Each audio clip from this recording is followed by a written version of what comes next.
আসসালামু আলাইকুম রহমতুল্লাহি ওয়াবারাকাতুহু। সাহাবিগণের জীবন নিয়ে এটিএন বাংলার নিয়মিত আয়োজন রাসূল সাল্লাল্লাহু আলাইহি ওয়াসাল্লামের সাথে সাহাবিগণের জীবন। এই আয়োজনে আপনাদের সকলকে আমন্ত্রণ। আমরা প্রতি পর্বে একজন নারী সাহাবী নিয়ে কথা বলার চেষ্টা করি। সেই ধারাবাহিকতায় আজকে আমাদের বিষয় হলো সুমাইয়া রাদিয়াল্লাহু আনহা, যিনি ইতিহাসে কোরআনের জন্য প্রথম শহীদ। কে মহিষী নারী, তার জীবন, তার কর্ম সব কিছু নিয়ে আমরা আজ আলাপ করব। আমাদের স্টুডিওতে আছেন শিক্ষাবিদ ডক্টর প্রফেসর আফরোজা বুলবুল। আসসালামু আলাইকুম ওয়া রাহমাতুল্লাহি ওয়া বারাকাতুহু। ওয়ালাইকুম আসসালাম ওয়া রাহমাতুল্লাহি ওয়া বারাকাতুহু। সুপ্রিয় দর্শক, আমাদের সাথে আছেন শিক্ষাবিদ আতিয়া ইসলাম। আসসালামু আলাইকুম ওয়া রাহমাতুল্লাহ। ওয়ালাইকুম আসসালাম ওয়া রাহমাতুল্লাহি ওয়া বারাকাতুহু। সুপ্রিয় দর্শক, আপনাদের সাথে রয়েছি আমি নুসরাত তামান্না ফারুকী। ইতিহাসে প্রথম শহীদ এই নারী সুমাইয়া রাদিয়াল্লাহু আনহা, তার পরিচয়, তার পরিবার সবকিছু সম্পর্কে জানবো আমাদের বুলবুল আপার কাছে। ধন্যবাদ। আসলে আমরা যখনই সাহাবাদের কথা বলি, আমাদের আসলে যোগ্যতাই নাই তাদের সম্পর্কে আলোচনা করার বা সেটাকে তুলে নিয়ে আসার। ইতিহাসের পাতা থেকে যতটুকু লেখা হয়েছে বা আমরা যতটুকু জানি বা পড়তে পারি, সেটা দেখা যাচ্ছে যে সেই অনুপাতে খুবই নগণ্য। তাদের যে ত্যাগ ছিল, তাদের যে কোরবানি ছিল, তাদের জীবন দিয়ে তারা যেগুলো উপলব্ধি করে গেছেন, যেগুলো সহ্য করে গেছেন এবং যে স্বাদ তারা পেয়ে গেছেন, এগুলো আসলে ভাষায় বলে এটাকে আসলে ওভাবে তুলে ধরা বা ফোটানো সম্ভব না। তারপরেও আমরা আমাদের খুব অল্প যোগ্যতা দিয়ে চেষ্টা করব যাতে করে সেটা আমাদের সামনে একটু হলেও আমরা তুলে ধরতে পারি। তো যেটা বললেন আপনি, যে ইসলামের জন্য, দ্বীনের জন্য প্রথম শহীদের মর্যাদা যিনি লাভ করেছেন, তিনি একজন নারী। সুবহানাল্লাহ। যিনি প্রথম ইসলাম গ্রহণ করেছিলেন, তিনি একজন নারী। আবার ইসলামের জন্য প্রথম শহীদ যিনি, তাকেও আমরা পাই একজন নারী। সুতরাং দ্বীন প্রতিষ্ঠার ক্ষেত্রে নারীদের যে ভূমিকা, এটা আসলে অনস্বীকার্য। ছেলেদের যে কোনো অংশেই কম না, কিছু কিছু ক্ষেত্রে একটু বেশিও বলতে হবে। তো আল্লাহ রাব্বুল আলামিন আমাদেরকে সেই নারীদেরকে নিয়ে কিছুটা আলোচনা করার তৌফিক দান করেছেন। আমরা এখানে বসতে পেরেছি এবং দর্শকদের সামনে কিছু কথা আমরা নিয়ে আসতে পেরেছি, এই জন্য আমরা আল্লাহর শুকরিয়া আদায় করি, আলহামদুলিল্লাহ। এবং আপনাদেরকে বলবো একটু ধৈর্য ধরে, একটু খেয়াল করে আমরা শুনবো, যাতে করে তাদের মতো আমরা হতে পারি, নিজেরা এবং নিজেদের সন্তানদেরকে সেভাবে গড়ে তুলতে পারি। তো এখানে আপনি যেটা বলেছেন যে সুমাইয়া রাদিয়াল্লাহু তাআলা আনহা, ওনার বংশ পরিচয়, ওনার পুরা নাম হচ্ছে সুমাইয়া বিনতে খাবাত এবং তার পিতার বংশের দিক থেকে শুধুমাত্র তার পিতার নাম ছাড়া আর কিছু জানা যায় না। তিনি ছিলেন একজন আফ্রিকান, তিনি ছিলেন কালো চামড়ার একজন মানুষ, দেখতে খুব সুন্দরী কিছু ছিলেন না। কিন্তু তার যেটা ছিল সেটা হচ্ছে, উনি প্রথম দিকে একজন কৃতদাসী ছিলেন। উনি কিভাবে, কোন দেশ থেকে কিভাবে উনি মক্কাতে পৌঁছেছেন, এ ধরনের কোনো ইনফরমেশনও পাওয়া যায় না। ঠিক আছে, ইতিহাসে এ ধরনের কোনো কিছু লেখা নেই। তবে যেটা হয়েছে সেটা হচ্ছে, যেখান থেকে জানা যায় সেটা হচ্ছে জাহেলি যুগে তিনি মক্কার এক সর্দার আবু হুজাইফা ইবনে মুগিরা, ওনার দাসী ছিলেন। তাহলে উনি বাজার থেকে এটা কিনে এনেছিলেন, বা তার আগে উনি কোথায় কিভাবে ছিলেন সেই হিস্ট্রি কিন্তু ইতিহাসে আমরা দেখছি না। এতটুকু বোঝা যায় যে প্রান্তিক কোনো জনগোষ্ঠীর ছিলেন তিনি, যে একেবারে মানে সমাজে ওরকম একটা গোষ্ঠীর ছিলেন বলেই তাকে কেনা হয়েছিল। না, কেনা হয়েছিল বেশিরভাগ ক্ষেত্রে আরবের যারা, তারা তো এত কালো না, এটা তো ঠিক। সুতরাং অবশ্য অন্য দেশ থেকে আসছে, বা কিভাবে কখন কিভাবে আসছে এটা কোনো নাই। এরপরে যেটা, সেটা হচ্ছে, এটা ছিল যে নবুয়ত প্রাপ্তির প্রায় ৪৫ বছর আগের কথা, মানে আল্লাহ রাসূল সাল্লাল্লাহু আলাইহি ওয়াসাল্লামের জন্মেরও আগের ঘটনা এটা। তো সেই যুগে ইয়ামেনের কাহতানি বংশের একজন সম্ভ্রান্ত যুবক, তার নাম ছিল হচ্ছে ইয়াসির বিন আমের, তিনি তার নিখোঁজ ভাইয়ের খোঁজে মক্কাতে এসেছিলেন। পরে তিনি আর ফিরে যাননি, সেখানে বসতি স্থাপন করেন এবং পরবর্তীতে এই যে আবু হুজাইফার সাথে তার একটা বন্ধুত্ব হয় এবং তখন হুজাইফা যেটা করেন সেটা হচ্ছে তার এই দাসী সুমাইয়াকে মুক্ত করে দিয়ে তার এই বন্ধুর সাথে বিয়ে করিয়ে দেন। তারপরে তারা সংসার করতে থাকে। এখানে তাদের 2টা ছেলে হয়, তাদের ঘরে, একজনের নাম হচ্ছে আব্দুল্লাহ, একজনের নাম হচ্ছে আম্মার। তো আব্দুল্লাহ সম্পর্কে খুব বিশেষ এরকমের কিছু বর্ণনা নাই, কিন্তু আম্মার সম্পর্কে আমরা অনেক কিছু জানতে পারি। তো আম্মার যখন তার মা বাবার সাথে ছিল তখন তাদের 4 জনের একটা ফ্যামিলি ছিল। তার বাবা কিছু কাজকর্ম করতে, এভাবে তাদের সংসার চলতো।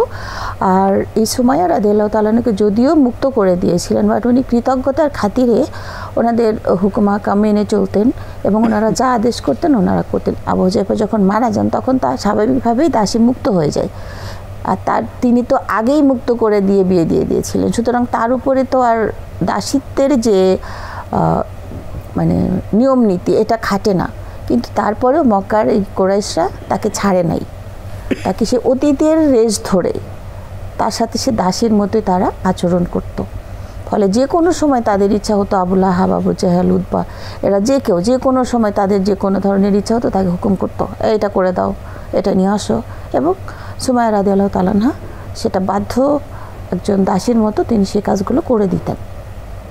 তাহলে প্রথম থেকে তার মধ্যে কিন্তু এই আনুগত্যবোধ, কৃতজ্ঞতাবোধ এগুলো কিন্তু ছিল।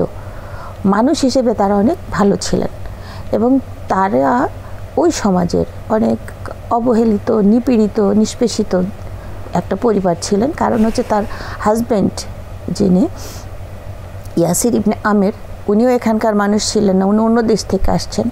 আর সুমাইয়া রাদিয়াল্লাহু তাআলা আনহার কোনো বংশ পরিচয়ের কোনো কিছু ছিল না, তার পরিবারেরও কেউ এখানে ছিল না। ফলে তাদের কোনো সমাজে যে মান মর্যাদা থাকার কথা, যেভাবে সম্মান পাওয়ার কথা, এটা কিন্তু কিছু তাদের ছিল না। ওনারা এভাবেই চলছিলেন আর কি।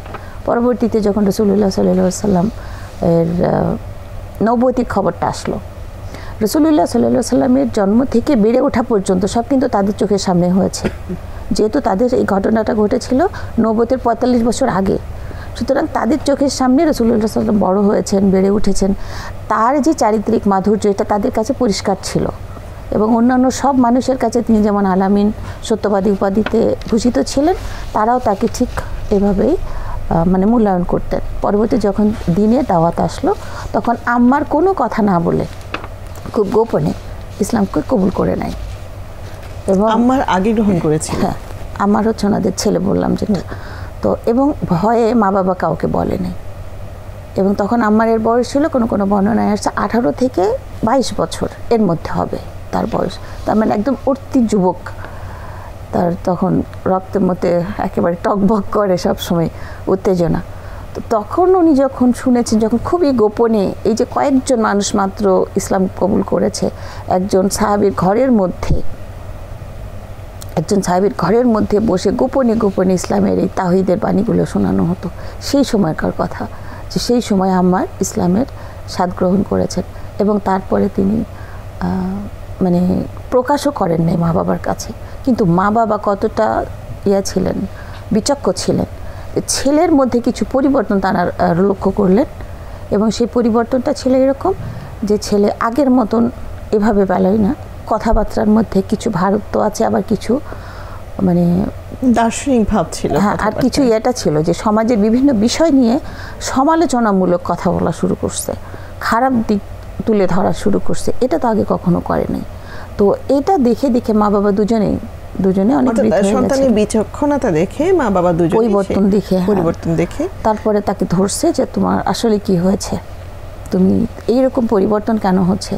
প্রথমে তো কিছু ধরা দেয় না, বলে না, পরবর্তীতে অবশ্য স্বীকার করে যে আমি মোহাম্মদের ধর্মকে গ্রহণ করেছেন। আম্মারের কাছ থেকে কথা শোনার পরে তখন ওনারা জিজ্ঞেস করেন যে আসলে মোহাম্মদ কি বলেছে এটা আমাদেরকে বলো।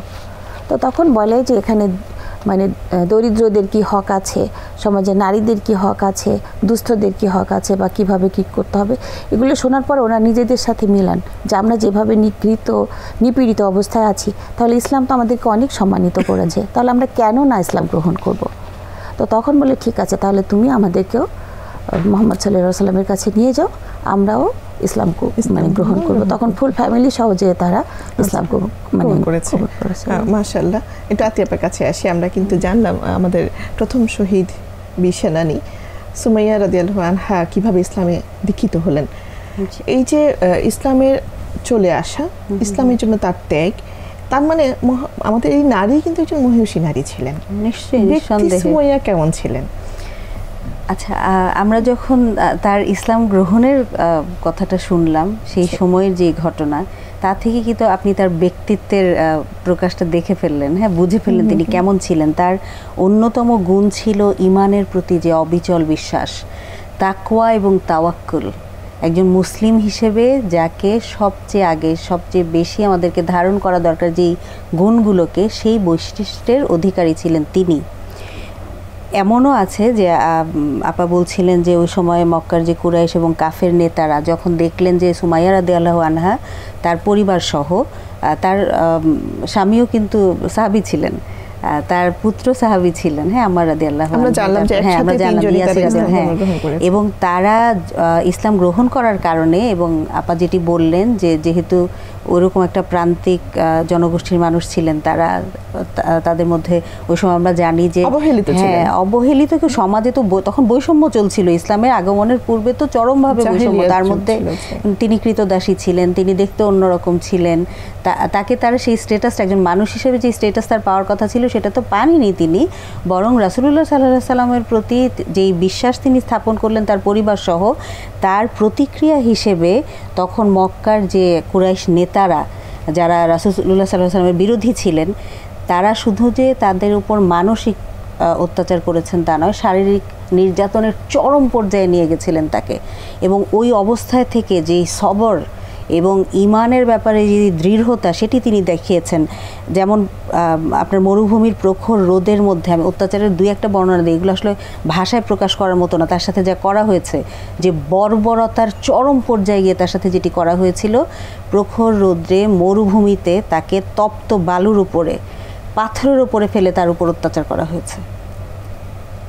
মানে এইরকম অবস্থাতে তখন আবু জাহল ছিল ওই সময় আপনার ইসলাম এবং মুসলিমদের সবচেয়ে বড় শত্রু, প্রধান শত্রু এবং শত্রুদের নেতা যদি বলেন আপনি, তখন তিনি হ্যাঁ, এবং তিনি তখন সুমাইয়া রাদিয়াল্লাহু আনহাকে বলছেন যে তুমি যদি মুহাম্মাদের ধর্ম ত্যাগ করো তাহলে মুক্তি পাবে। তাকে লোভ দেখানো হচ্ছে, তাকে থ্রেট করা হচ্ছে, একই সাথে আপনি মানে হাদিসের বিভিন্ন রেফারেন্স এগুলো পাবেন। তখন তিনি উত্তর দিচ্ছেন যে আমার দেহ ক্ষত বিক্ষত হতে পারে, কিন্তু আমার অন্তর কখনো ঈমানকে ছাড়বে না। সুবহানাল্লাহ। আপনি চিন্তা করেন যে একজন নারী, মানে নারীর কষ্ট, আল্লাহ শুধু তার নিজের উপরে না, তার সামনে তার ছেলে তার পরিবারের উপর নির্যাতন করা হচ্ছে, দুজনকে এভাবে বেঁধে রাখা হয়েছে, ছেলের উপর অকথ্য নির্যাতন চলছে, এবং বলা হচ্ছে তুমি যদি মুহাম্মাদের ধর্মকে ছেড়ে দাও তাহলে আমরা তোমার ছেলেকে মুক্ত করে দিব। উনি বলছেন যে না। এবং এই যে দ্বীন এবং ঈমানের জন্য যে আত্মত্যাগ, এর চেয়ে বড় গুণ আসলে তিনি সর্বোচ্চ গুণের অধিকারী ছিলেন ওই ক্ষেত্রে, যেই কারণে রাসূলুল্লাহ সাল্লাল্লাহু আলাইহি সাল্লাম, আপনি সিরাতে ইবনে হিশাম পড়লে দেখবেন যে রাসূলুল্লাহ সাল্লাল্লাহু আলাইহি সাল্লাম নিজে বলছেন যে সুমাইয়া রাদিয়াল্লাহু আনহা হবেন জান্নাতে সর্বোচ্চ মর্যাদার অধিকারী। শুধু তিনি শাহাদাতের মর্যাদা পেয়েছেন তা না, তিনি জান্নাতেও সর্বোচ্চ মর্যাদা পাবেন আল্লাহ সুবহানাহু ওয়া তাআলার কাছে। তো এটি গুণ, তার সাহসিকতা, যে শুধু যে দৃঢ়তা তা নয়, এই যে সাহসের সাথে এত রকম অত্যাচার নির্যাতনকে মোকাবেলা করা, ত্যাগের যে মানসিকতা, মানে শুধু যে ত্যাগ করেছেন তা নয়, অন্তর থেকে করেছেন, হ্যাঁ করতে হবে বলে করেছেন তা নয়, দিনটাকে তিনি উপলব্ধি করেছেন, আল্লাহর পথকে তিনি চিনেছিলেন, তার পরিবারকে চিনিয়েছিলেন, তার পরিবার তার সাথে একই সাথে তারা হাতে হাত মিলিয়ে চলেছেন। এবং ওই রকম একটা বৈষম্যপূর্ণ অবস্থার মধ্যে যখন সমাজ তাদেরকে কোনো রকম মর্যাদাই দিচ্ছে না, কোনো রকম সম্মানই দিচ্ছে না, সেই অবস্থাতে আপনি বিলাসবহুল জীবন তো দূরের কথা, যে মোটামুটি একটা বেঁচে থাকার মতো অবস্থান পর্যন্ত তারা গ্রহণ করতে চাননি, যেহেতু সেটি তাওহীদের বিপক্ষে ছিল। অর্থাৎ এখানে কিন্তু আমরা খুব সুন্দর একটা সামঞ্জস্য পাই বর্তমান সাথে। বর্তমানেও দেখা যায় ইসলামকে যারা খুব বেশি ধারণ করেন, খুব দৃঢ় প্রতিজ্ঞ থাকেন, তাদের উপরে কিন্তু বিভিন্নভাবে এই ধরনের নির্যাতন নেমে আসে, এবং এটা যুগে যুগে কিয়ামত পর্যন্ত চলবে, সৃষ্টি শুরু থেকেই হয়েছে। এবং আপনি দেখেন সুমাইয়া রাদিয়াল্লাহু আনহা প্রথম শহীদ, যিনি এই সামাজিক যে বৈষম্য সেটির বিরুদ্ধে প্রতিবাদী হয়েছিলেন এবং শক্ত হয়ে দাঁড়িয়েছিলেন এর বিরুদ্ধে, এই অন্যায় অবিচারের বিরুদ্ধে। তো এর চেয়ে বড় গুণ আপনি আর কার মধ্যে পাবেন? আপা যেটা বলছিলেন সেটাই, যে অত্যাচার নির্যাতনের, সেটা হচ্ছে আবু জাহাল আমরা যাকে বলি, এটার নাম ছিল হচ্ছে আবুল হাকাম। তো এটা যেটা হলো সেটা হচ্ছে একদিন সুমাইয়া রাদিয়াল্লাহু তাআলা আনহা এবং আম্মার পথে হেঁটে যাচ্ছে, তো তখন মানে বিভিন্নভাবে তো ওদেরকে বলা হচ্ছে এবং তাকে ডাকা হলো যে তোমরা কি মোহাম্মদের দিন গ্রহণ করেছো? বলে হ্যাঁ। সরাসরি উত্তর, মানে কোনো রাগ ঢাক গোপন করা কিছু না। বলে তুমি কি জানো যে এর ভয়াবহতা কত মারাত্মক হতে পারে? বলে যত মারাত্মকই হোক না কেন এবং যত কঠিনই হোক না কেন এটা আমরা মেনে নিয়েছি। তখন তাদেরকে ধরে বেঁধে ফেলা হয়, অত্যাচার নির্যাতন করা হয়, তার স্বামীকে ধরে নিয়ে আসা হয়। দুজনেই কিন্তু অনেক বৃদ্ধা, ঠিক আছে? ইয়াসিরও অনেক বৃদ্ধ হয়ে গেছে এবং সুমাইয়াও অনেক বৃদ্ধা, এবং ছেলেটা তো তখন ইয়াং।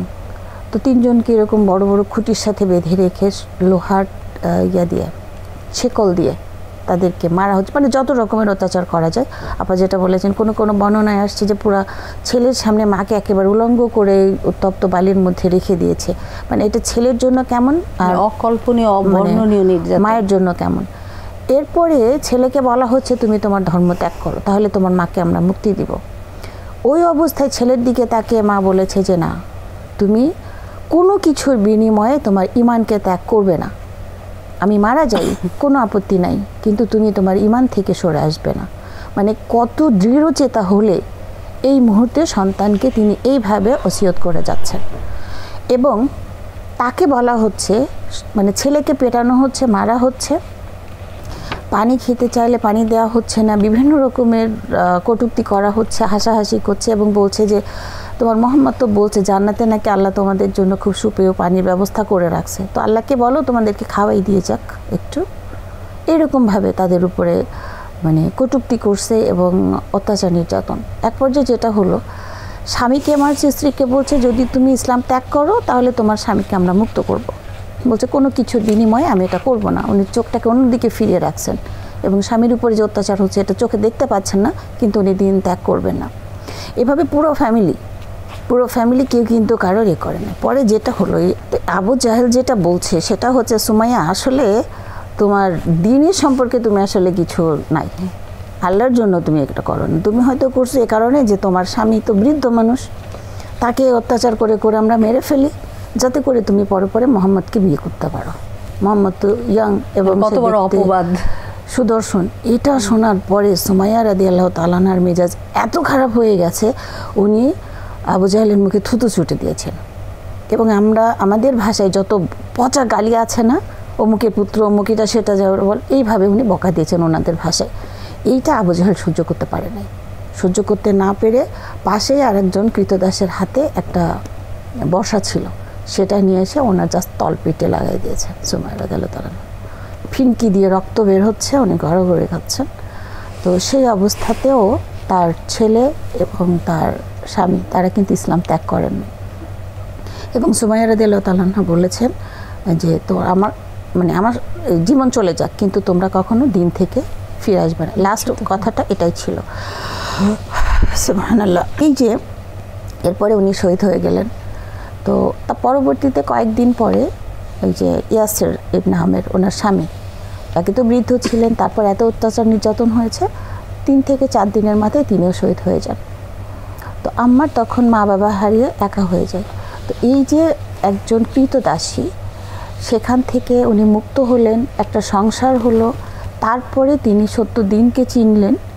সেখান থেকে তিনি এতটা দৃঢ়তার মধ্যে ঈমান আনলেন, মানে এত মজবুত ঈমান ছিল যে শহীদ হয়ে গেলেন, কিন্তু সেই ঈমান থেকে ফিরে আসেন নাই। পৃথিবীর যে কোনো জৌলুস, মানে সারা জীবন তো কোনো কিছুই পান নাই, না কৃতদাসীর একটা লাইফ তিনি লিড করেছেন, তো কিছুই পান নাই। সুতরাং ওই সময় যদি উনি দিনকে ত্যাগ করতেন তাহলে ওরা অনেক কিছু অফার দিয়েছিল, উনি কিন্তু সেটা করেন নাই।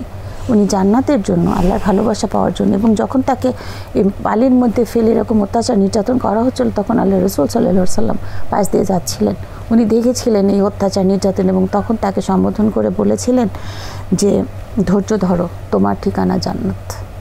উনি সেখানে বলে দিয়েছিলেন এই কথাটা। সুতরাং তিনি মৃত্যুর আগেই জান্নাতে সুসংবাদ পেয়ে তারপরেই কিন্তু উনি শহীদ হয়েছেন। সুবহানাল্লাহ। তো এই যে কোনো জায়গায় বলা হয় তার মৃতদেহের সাথেও মানে খুবই খারাপ আচরণ করা হয়েছে। কখনো বলা হয় যে কেটে টুকরো টুকরো করে ফেলে দেওয়া হয়েছে, অথবা মানে হিংস্র পশুদেরকে দিয়ে দেওয়া হয়েছে, ওরা ছিঁড়ে টিড়ে খেয়েছে, এরকমের মানে বিভৎসতার চরম পর্যায়ে গেলে যা কিছু করতে পারে তার সাথে করা হয়েছে। এই ঘটনা শোনার পর আল্লাহ রাসূল সাল্লাল্লাহু আলাইহি ওয়াসাল্লাম বলেছেন যে এটা কে করেছে? বলে আবুল হাকাম করেছে, বললো আবুল হাকাম না, ও হচ্ছে আবু জাহেল। এবং তারপর থেকে তখন থেকে ওর নাম হচ্ছে আবু জাহেল। পরবর্তীতে কোনো একজন সাহাবী তাকে আবার আবুল হাকাম বলেছিল। আল্লাহ রাসূল সাল্লাল্লাহু আলাইহি ওয়াসাল্লাম তখন বলছেন যে আজকের পরের থেকেও এই আবু জাহেলকে যে আবুল হাকাম বলবে তার আল্লাহর কাছে তওবা চাওয়া উচিত, তার নামের সাথে চরিত্রের মিল ছিল। ঠিক আছে, তো সেই থেকে আবুল হাকামকে আর কখনো কেউ আবুল হাকাম বলে না, তাকে কিন্তু আবু জাহেল হিসেবেই ডাকে এই অত্যাচারের ফলে। আমরা খুব সুন্দরভাবে শুনছিলাম আসলে সুমাইয়া রাদিয়াল্লাহু আনহার শাহাদাত বরণের সেই ঘটনা। আসলে এরপরে কি বলতে হবে আমার না সেই ভাষাটা আমি হারিয়ে ফেলেছি। এখান থেকে আমরা নারীরা কেমন শিক্ষা পেতে পারি আপা কি বলেন? আচ্ছা, যদিও খুব কঠিন শিক্ষাটি, হ্যাঁ, এই শিক্ষাকে গ্রহণ করা সাধারণের জন্য কঠিন, কিন্তু পসিবল, সম্ভব হবে আপনি যদি সুমাইয়া রাদিয়াল্লাহু আনহার জীবনটাকে আবার নতুন করে দেখেন, তার আয়নায় যদি আপনি নিজেকে দেখেন, যে তার জায়গায় রেখে আপনি যখন নিজেকে চিন্তা করবেন, আমি যদি সবসময় বলি যে এমপ্যাথি বা সমানুভূতির যেই শিক্ষা সেটি তিনি দিয়ে গেছেন। এবং দেখেন তিনি একজন সামাজিকভাবে বা দুনিয়ার মানুষের কাছে একজন অতি সাধারণ নারী হিসেবে পরিচিত ছিলেন। আমরা যেটি বললাম যে দাসী ছিলেন, নিগৃহীত ছিলেন, সামাজিক মান-মর্যাদা বলতে যেটা কিছু ছিল না, কোনো কিছু ছিল না। মানে তার মধ্যে বিনয়টা হচ্ছে আপনার প্রথিত ছিল, এরকমই তাকে হতে হবে, হ্যাঁ। কিন্তু ওই জায়গায় থেকে অন্যায়ের প্রতিবাদ করা এবং সত্যিকার অর্থে যদি আপনি অসাধারণ ব্যক্তিত্ব বা বুদ্ধিমত্তার পরিচয় পেতে চান, সাহসিকতার পরিচয় পেতে চান, আপনি তার মধ্যে পাবেন। মানুষের কাছে সাধারণ ছিলেন, সাধারণ মানুষের কাছে তিনি সাধারণ ছিলেন, কিন্তু তিনি ছিলেন অসাধারণ ব্যক্তিত্বের অধিকারী। আমরা তার ঈমান, হ্যাঁ, জান্নাতে একটা জিনিস দেখেন, যখন ইসলাম বিজয় হয়েছে, মানুষ অনেক ইসলামে চলে আসছে, তখন ঈমান আনা, আর যখন কেউ আনে নাই, অল্প কয়েকজন মানুষ, তখন সেটাকে সেভাবে উপলব্ধি করে তখনই তাৎক্ষণিকভাবে ঈমান নিয়ে আসা। এবং এই যে অবিচল থাকা, তিনি বলছেন যে যত অত্যাচারী করা হোক আমাকে এর বাইরে আপনি নিতে পারবেন না। তো এই যে আমরা যে প্রতি নামাজের প্রতি ওয়াক্তে, সালাতের প্রতি ওয়াক্তে আমরা বলছি ইয়াকা নাবুদু ওয়া ইয়াকা নাস্তাইন, যে আমরা একমাত্র তোমার ইবাদত করি, শুধু তোমার কাছেই সাহায্য চাই। এই যে আল্লাহর কাছে পরিপূর্ণভাবে নিজেকে সঁপে দেওয়া, তার উদাহরণ ছিলেন তিনি। এবং সিরাতুল মুস্তাকিমের পথকে তিনি ধারণ করেছিলেন বলেই সেই পথ থেকে কেউ তাকে বিচ্যুত করতে পারেনি।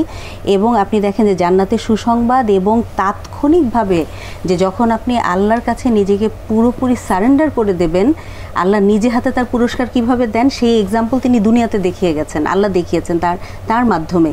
তাকে তো আল্লাহ শাহাদাতের মর্যাদা দিলেনই, সাথে সাথে তার পরিবারকে পর্যন্ত তিনি শহীদের মর্যাদা দিয়ে দিলেন, সময় লাগেনি। কিন্তু আপনি দেখেন যে আল্লাহর প্রতি যে আস্থা, যে দৃঢ়তা, যে বিশ্বাস, তার পুরস্কার হিসেবে তিনি কি পাচ্ছেন। এবং আমরা জানি যে ইসলাম বলছে, কোরআন বলছে যে তোমরা শহীদদেরকে মৃত বলো না।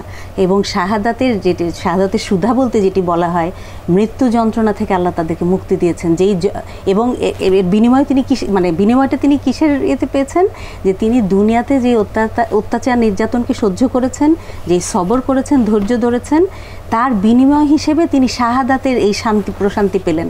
দুনিয়ার মানুষ দেখলো যে তিনি অত্যাচারিত হচ্ছেন, বিভৎসতার চরম পর্যায়ে তাকে পৌঁছানো হলো, কিন্তু আল্লাহ তাকে সেটি অনুভব করতে দিলেন না। আপনি দেখেন যে বিশ্বাস কি হতে পারে, কি জিনিস, তার মাধ্যমে আমরা সেটি শিখলাম। এই শিক্ষা আসলে আমাদের নারীদের ধারণ করতে হবে, জীবনকে যদি আমরা সার্থক করতে চাই। শুধু নারী আমি বলবো না, সমগ্র মানব জাতির জন্য তিনি একটি অনন্য সাধারণ অনুপ্রেরণার উৎস হয়ে থাকবেন কিয়ামত পর্যন্ত। যতবার দুনিয়াতে ইসলামের কথা আসবে, কোরআনের পক্ষে অবিচল থাকার কথা আসবে, তাকওয়ার কথা আসবে, তাওয়াক্কুলের কথা আসবে, আল্লাহর উপর পরিপূর্ণ ভরসার কথা আসবে, ততবার আপনাকে তাকে স্মরণ করতে হবে। শুধু মুসলিমদের জন্য না, সমগ্র মানব জাতির জন্য। আজকে আমরা সোশ্যাল স্যাটায়ার বানাই, হ্যাঁ, এত ক্রিটিসিজম করি, অথচ ওই রকম একটি সমাজে থেকে তিনি দুনিয়াতে যে ভারসাম্যহীনতা ছিল, যে বৈষম্য ছিল, মানুষের মধ্যে যে বর্বরতা ছিল, তার বিরুদ্ধে সাহসিকতার সাথে দাঁড়িয়েছিলেন, দাঁড়িয়ে শাহাদাত বরণ করেছেন। এবং প্রথম নারী হিসেবে তিনি নিজেকে বিলীন করে দিয়েছেন আল্লাহর কাছে, তার বিশ্বাসের কাছে। আমি বলবো যে তার বিশ্বাস এবং বিবেকের যে দৃঢ়তা ছিল, এটি সেটির এক্সাম্পল। আমি মুসলিম হয়ে শুধু না, সবাই এর থেকে শিক্ষা নিতে পারবে, নিঃসন্দেহে। ধন্যবাদ আতিয়াপা। আমরা সময়ের একেবারে শেষ প্রান্তে, সে সাথে ধন্যবাদ জানাচ্ছি বুলবুল আপাকেও। সুপ্রিয় দর্শক, যে মহিয়সী নারীকে নিয়ে আমরা আলাপ করেছি, তিনি ছিলেন ইতিহাসের সর্বপ্রথম শহীদ। আমরা এর মধ্যে ওনার সমস্ত ঘটনা শুনেছি। আরেকটি বিষয় আমরা বিভিন্ন বর্ণনায় পাই, তিনি ইসলাম ধর্ম গ্রহণ করেছেন সপ্তম ব্যক্তি হিসেবে। তার পরিবারকে নিয়ে তিনি ইসলামে এসেছিলেন। অসংখ্য ত্যাগ এবং মহিমামণ্ডিত একটি জীবন তার জীবন থেকে যদি আমরা শিক্ষা নিতে চাই, তাহলে একটি বিষয় মনে হয় আমরা খুব ভালোভাবে লক্ষ্য করতে পারি, তা হচ্ছে তার জীবনে কিন্তু তিনি কিছুই পান নাই, কিন্তু তার জীবনটা ছিল সার্থক এবং সফল। অর্থাৎ তাকে আল্লাহ তাআলা যে জান্নাতের সুসংবাদ দিয়েছে, এটাই জীবনের সফলতা। আমরা নারীরা নির্বিশেষে সবাই তার জীবনে এই দিকটা যদি আমরা লক্ষ্য করি, তাহলে দেখব যে জান্নাতের সর্বোচ্চ মর্যাদার সুসংবাদ তিনি পেয়েছেন, কিন্তু জীবনে কিছু পাননি। এই বিষয়ের উপর আস্থা রেখে আমরাও যেন আমাদের কাজগুলোকে সাজাতে পারি। দেখা হবে আগামী পর্বে ইনশাআল্লাহ। সে পর্যন্ত সবাই ভালো থাকুন, সুস্থ থাকুন। আসসালামু আলাইকুম।